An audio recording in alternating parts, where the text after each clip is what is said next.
శ్రీమహాగణాధిపతయే నమః. ఓం గురుభ్యో నమః. ఓం శ్రీమాత్రే నమః. అరుణాం కరుణాతరంగితాక్షీం ధృతపాశాంకుశపుష్పబాణచాపాం అనిమాదిభిరావృతాం మయూకైః అహమిత్యేవ విభావయే భవానీం. శ్రీమాత్రే నమః. ప్రేక్షకులకి లలితాంబిక అమ్మవారి యొక్క అనుగ్రహం పరిపూర్ణంగా కలగాలని మనస్ఫూర్తిగా కోరుకుంటూ మనం ఈరోజు గురువు యొక్క మార్పు, మనం ఆల్రెడీ ఈ విశ్వవసునామ సంవత్సరంలో 3 రాసులు మారుతున్నారని చెప్పుకున్నాము. తద్వారానే కాస్త ప్రజల మీద దాని యొక్క ఎఫెక్ట్ పడడము, మైగ్రేషన్ అవ్వడము, రకరకాల దేశాల నుంచి రకరకాల దేశాలకు మార్పులు చెందడం, పెద్ద మొత్తంలో జనాలందరూ కూడా మారిపోవడం అనేది జరుగుతుంది. దేశాల నుంచి వచ్చేయడం, మారడం అనేటువంటి మనం ఆల్రెడీ చెప్పుకున్నాం. అయితే మరి ఈసారి ఈ గురువు యొక్క గోచారం, మిథునంలో ఉన్నటువంటి గురువు ఏ తేదీల్లో మనకి అతిచారం మూలంగా కర్కాటకంలోకి ఎప్పుడు వస్తున్నాడు, అక్కడ మళ్ళీ వక్రించి మళ్ళీ ఎప్పుడు మళ్ళీ మిథునంలోకి వెళ్తున్నాడు, మళ్ళీ వస్తున్నాడు. అంటే ఇక్కడ ఏమిటంటే, ఇక్కడ మీరు గమనించినట్లయితే 18/10/2025 నుంచి, అంటే ఈ నెల 18వ తేదీ నుంచి గురువు మార్పు జరగనుంది కర్కాటకంలోకి. 18వ తేదీ వచ్చినటువంటి గురువు 12 నవంబర్ 2025కి వక్రిస్తున్నాడు కర్కాటకంలో. వక్రించి ఆ వక్రగతిలో వెనక్కి వెళ్తూ కూడా 5/12/2025కి మీకు వెరీ క్లియర్లీ మిథునంలోకి వెళ్ళిపోతాడు. మిథునంలో వక్రగతిలోనే ఉంటూ ఆ వక్రగతిని కంప్లీట్ చేసుకోవడం 11/3/2026కి వక్రగతి పూర్తవుతుంది. వక్రగతి పూర్తి అయిన తర్వాత మరలా 2/6/2026కి, అంటే నెక్స్ట్ ఇయర్ జూన్ 2వ తేదీకి కంప్లీట్గా మరలా కర్కాటకంలోకి వస్తాడు. అంటే ఏమిటి, ఈ 5 మార్పులు, గురువు మార్పుల వల్ల ఏ భావాలు, ఏ రాసుల వారికి ఏ భావాలు ఎఫెక్ట్ అవ్వనున్నాయి, ఏ విషయంలో మీరు జాగ్రత్తగా ఉండాలనేటువంటి అంశాలు చెప్తుంది. నేనైనప్పటికీ కూడా చెప్పిస్తుంది సాక్షాత్ లలిత అమ్మవారిగా భావిస్తూ తెలుసుకుందాం. తులవారికి కనుక చూసుకున్నట్లయితే ప్రస్తుతం గురువు 9వ స్థానంలో ఉన్నాడు. ఈ లగ్నానికి కూడా పాపే గురువు. కాకపోతే 9లో ఉన్నందుకు ఏమిటి అంటే, కొన్ని సమస్యలు ఏవైతే మాట్లాడుకొని సాల్వ్ చేసుకునే ఉంటాయో వాటికి కొంతవరకు అనుకూలిస్తాడు. కాకపోతే నెక్స్ట్ మీకు ఆ కుజుడు కూడా లగ్నంలో ఉంటూ బుధుడు కూడా వచ్చాడు కాబట్టి కొన్ని ఘర్షణ వాతావరణం కూడా ఇస్తాడు అక్కడ. కాకపోతే ఈ 18/10/2025 నుంచి గురువు దశమంలోకి వస్తున్నాడు. దశమంలోకి వచ్చే గురువు మీకు ఎటువంటి ఫలితాలు ఇస్తాడంటే, గృహయోగాన్ని లేదా కొంచెం విద్యా సంబంధించిన విషయంలో గతంలో ఏర్పడినటువంటి కొన్ని డిస్టర్బెన్స్ని క్లియర్ చేస్తాడు. కొంత స్ట్రెస్ కూడా ఉంటుంది, ఎందుకంటే ఎంతైనా ఈ లగ్నానికి పాపి కదా. కాకపోతే సహజంగా ఉండేటువంటి తన లక్షణం శుభత్వాన్ని ఇవ్వడం కాబట్టి అక్కడ కొంతవరకు ఫలితాలను ఇస్తాడు. అలాగే ఉద్యోగంలో కూడా అభివృద్ధి యోగాలు ఉంటాయి, ఉద్యోగ అవకాశాలు వస్తాయి. అట్ ది సేమ్ టైం ధనాభివృద్ధి కూడా ఇస్తాడు దశమంలో ఉండేటువంటి గురువు. అయితే ఈ దశమంలో ఉండే గురువు 12/11/2025 నుంచి వక్రిస్తున్నాడు. కర్కాటకంలోకి వచ్చేస్తున్నాడు 18వ తేదీ అక్టోబర్లో. కానీ 12 నవంబర్ 2025 నుంచి వచ్చేసిన గురువు వక్రగతి చెందుతాడు.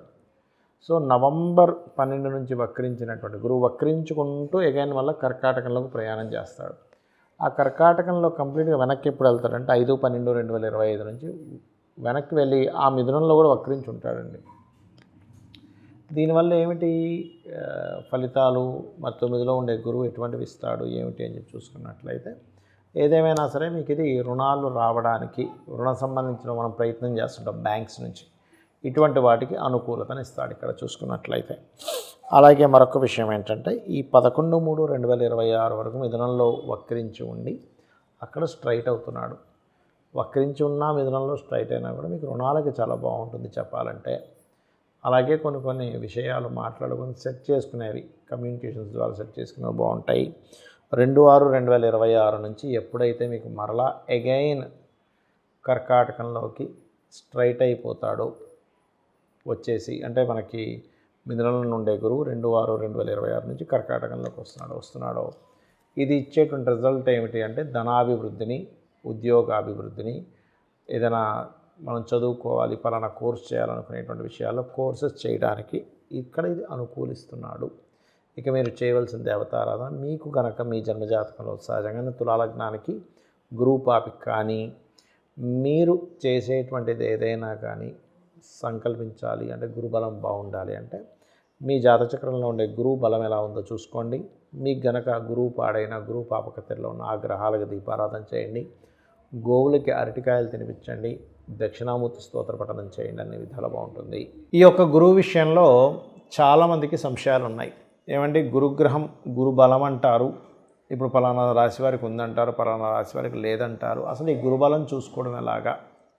ఇక్కడ మీరు అర్థం చేసుకోవాల్సింది ఏంటంటే గురుబలం కేవలం రాశికో కేవలం లగ్నానికో కాదు, భావానికి చూడాలి, గుర్తుపెట్టుకోండి. అంటే గురుబలం ఒక్కోసారి లగ్నానికి ఇస్తే ఆ జీవుడు బాగుంటాడు, అంటే ఎటువంటి ఇబ్బందులు వచ్చినా కూడా జీవుడు ఏంటంటే ఏదో దైవం రక్షిస్తున్నట్టుగా వెళ్తూ ఉంటుంది అతని జీవితం అనేటువంటిది. అలా కాకుండా ధనభావానికి కనుక గురుబలం పెరిగితే ధనపరంగా ఏదో దైవ సంకల్పంతో వస్తుందేమో ధనం అన్నట్టుగా ఉంటుంది. 3వ స్థానానికి కనుక గురుబలం వచ్చినప్పుడు అగ్రిమెంట్స్ చేసుకుంటుండాలి ఎవరైనా కానీ, గుర్తుపెట్టుకోండి. ఆ రకంగా 4వ భావానికి గురుబలం వచ్చినప్పుడు మీరు ఏదైనా ఒక ప్రాపర్టీ కొనుగోలు చేయడానికి, వాహనం కొనుగోలు చేయడానికి, ఏదైనా ఒక విషయాన్ని, అంటే చూడండి మనం ఏదైనా ఒక కంపెనీ స్టార్ట్ చేస్తున్నాం, 4వ భావానికి గురుబలం రావాలి. 5వ భావానికి గురుబలం వచ్చినప్పుడు సంతానం కోసం చేసే ప్రయత్నాలు, ఇవాళ రేపు చూడండి IVFలు IUIలు చేయించుకుంటూ ఉన్నారు. అటువంటి విషయాల్లో 5వ భావానికి గురుబలం వచ్చినప్పుడు బాగుంటుంది. 6కి గురుబలం వస్తే లోన్స్ లభిస్తాయి, గుర్తుపెట్టుకోండి. 7వ స్థానానికైతే అప్పుడు వివాహం కోసం చూసుకోవాలి. అందరూ ఏం చేస్తారు, గురుబలం ఉంది వివాహం చేసేస్తారు, కానీ అలా కాదు. 7వ భావానికి కానీ శుక్రుడికి కానీ కుజుడికి కానీ ఆ రకంగా గురుబలాన్ని చూసుకోవాలి. అలాగే 8వ స్థానానికి గురుబలం వచ్చినప్పుడు తాతగారు ఆస్తికి సంబంధించిన విషయంలో ఏమైనా ఉంటే డిస్టర్బ్ అయినటువంటి మళ్ళీ సెట్ అవ్వడము, అలాగే ఇన్సూరెన్సెస్ మూలంగా ధనం రావడము, అదేవిధంగా జీవిత భాగస్వామి పార్ట్నర్స్ మూలంగా ధనం రావడము, అలాగే తాతగారు ఆస్తి సంబంధించిన విషయం ఏమైనా గొడవలు ఉంటే తీరిపోవడం లాంటివి ఇస్తాడు 8వ స్థానంలో గురుబలం. ఏదైనా రీసెర్చెస్ లేనట్లయితే చూడండి, ఒక్కోసారి మనకి కొన్నిసార్లు మనం కొన్ని ప్రయోగాలు చేస్తూ ఉంటాం, రీసెర్చ్ చేస్తూ ఉంటాం, అక్కల్ రిలేటెడ్ నేర్చుకుంటూ ఉంటాం, అటువంటివి యోగిస్తుంది. 9వ స్థానానికి కానీ 9వ అధిపతికి కానీ గురువుకే గురుబలం వచ్చినప్పుడు, అంటే గోచారంలో ఉండేటువంటి గురువు వీళ్ళ జన్మజాతకంలో ఉండేటువంటి గురువుతో కనెక్టివిటీస్ ఉంటాయి.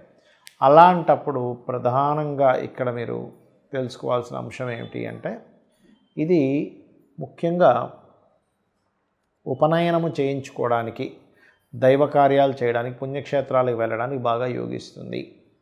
అలాగే 10వ స్థానానికి కనుక గురుబలం వచ్చినట్లయితే ఉద్యోగ అభివృద్ధిని ఇస్తుంది. లాభస్థానానికి అయితేనేమో వ్యాపార అభివృద్ధిని, ఈ ఇంట్లో ఒక్కోసారి చూడండి ఏ శుభకార్యం జరగట్లేదు, ఎటువంటి సక్సెస్ లేదు అనుకునేటువంటి వారికి లాభస్థాన గురుబలం మంచిది.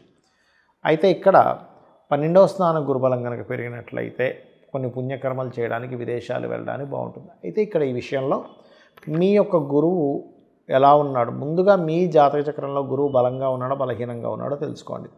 తద్వారా ఆ బలం పెరగడానికి గంధముతో భగవంతుని పూజించడము, గోవులకి అరటికాయలు పెట్టడం చేయండి. అలాగే మీకు గురువు శుభుడా పాప 2 లగ్నాలు ఉంటాయి, గురువర్గ లగ్నాలు, శనివర్గ లగ్నాలు. గురువర్గ లగ్నాలు అంటే మేషము, కర్కాటకము, సింహము, వృశ్చికము, ధనుర్మీన లగ్నాలు గురువర్గ లగ్నాలు.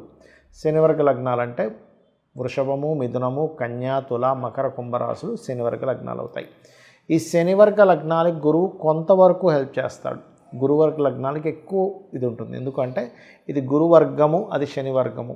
మరి శనివర్గ లగ్నానికి గురుబలం లేకపోతే ఎలాగా అంటే కొన్ని జాతకాల్లో గురువు పాప అయినప్పటికీ కూడా శుభ ఫలితాలు ఇస్తాడు, ఇది గుర్తుపెట్టుకోవాలి. కొన్ని లగ్నాలకు గురువు శుభుడైనా పాప ఫలితాలు ఇస్తాడు. అదేమిటి అంటే మీ యొక్క జన్మజాతకంలో గురువు ఉన్నటువంటి కండిషన్ బట్టి మీకు గురుబలం అనేటువంటిది ఏర్పడుతుంది. ఇది ప్రధానంగా చూసుకోవాలి. గురుబలం ఉన్నటువంటి వ్యక్తికి దైవానుగ్రహం బాగుండడము, సంతాన అభివృద్ధి కలగడము, గురువులతో మంచి సపోర్ట్ రావడము, ఇవన్నీ జరుగుతాయి. గురుబలం లేనటువంటి పిల్లలకి చిన్నప్పుడు చూడండి స్కూల్లో టీచర్స్తోనే ఎక్కువగా ఇబ్బందులు పడుతుంటారు. అప్పుడు మనం అర్థం చేసుకోవాలి, ఓహో గురుబలం తక్కువగా ఉంది. మంచి కార్యాలు ఎవరైనా చెప్పినా మనకు చేయబుద్ధి కాదు, అప్పుడు గురుబలం తక్కువగా ఉందని అర్థం చేసుకోవాలి. గురు సమానుల్ని మనం తెలియకుండానే వాళ్ళతో మనం ఒక మాట పడ్డము, మనం వాళ్ళని చులకనగా చూడడం జరుగుతుంటుంది. అలాంటప్పుడు కూడా మనం అర్థం చేసుకోవాల్సింది ఏంటంటే గురుబలం తక్కువగా ఉంది. అలాంటప్పుడు మనం చేయవలసింది దక్షిణామూర్తి యొక్క ఆరాధన లేదా దత్తాత్రేయుడి యొక్క పారాయణం చేయడము, ఇవి ఎక్కువగా చేస్తుండాలి. లేదా గోశాలకు వెళ్ళి గోవులకి అరటికాయలు తినిపించడము, పసుపు, గంధము లాంటి పదార్థాలను చక్కగా ఆలయాల్లో సేవకి వినియోగించుకోమని ఆ యొక్క భగవంతుడు మీకు అనుగ్రహం ఇచ్చాడనేటువంటి భావనతో వాటికి ఇవ్వడం చేయండి. అప్పుడు ఏమవుతుందంటే గురుబలము ఎప్పుడైతే పెరిగిందో మనిషి జీవితంలో చాలా ముఖ్యమైనటువంటి అంశం. గురువు బాగుంటే జ్ఞానం పెరుగుతుంది.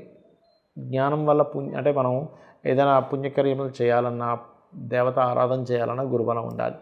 గురుబలం ఉంటేనే మనం చేసేటువంటి దేవత ఆరాధన ఏవైతే ఉంటాయో అవన్నీ కూడా ఫలిస్తాయి, గుర్తుపెట్టుకోండి.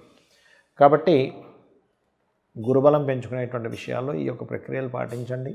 పసుపు రంగు వస్త్రం దానంగా ఇవ్వండి, మీ గురువు కనుక బాగున్నట్లయితే, లేదా శనగలు దానంగా ఇవ్వండి, గోవులకి తినిపించండి, గురుగ్రహం దగ్గర దీపారాధన చేయండి. కొన్ని జాతకాల్లో గురువు నీచపడ్డం కానీ పాపగ్రహాలతో కానీ ఉన్నప్పుడు అప్పుడు ఇంకొంచెం దాన్ని చాలామంది తెలియక గురువు బాలేడు కదండి అందుకే కనకపుష్యరాగం పెట్టేసుకుని అంటారు. అలా పెట్టుకోకూడదు. గురువు బాగుంటేనే పెట్టుకోవాలి. గురువు బాగులేని పక్షంలో వాటికి సంబంధించిన దానాలు ఇవ్వాలంటే శనగలు, పసుపు రంగు వస్త్రము, పసుపు గంధము ఇలాంటివి దానంగా ఇస్తూ ఉండాలి. లేదా పసుపు రంగు వస్త్రాలు ఎవరికైనా దానంగా ఇవ్వవచ్చు ఆలయాల్లో ఉండేటువంటి వారికి. తద్వారా మీకు గురువు ఇచ్చేటువంటి నెగటివ్ రిజల్ట్స్ తగ్గుతాయి, పాజిటివ్ రిజల్ట్స్ అనేటువంటివి పెరుగుతాయి, గుర్తుపెట్టుకోండి. ఇలా చేయండి, అన్ని విధాలా మీకు బాగుంటుంది. శ్రీమాత్రే నమః.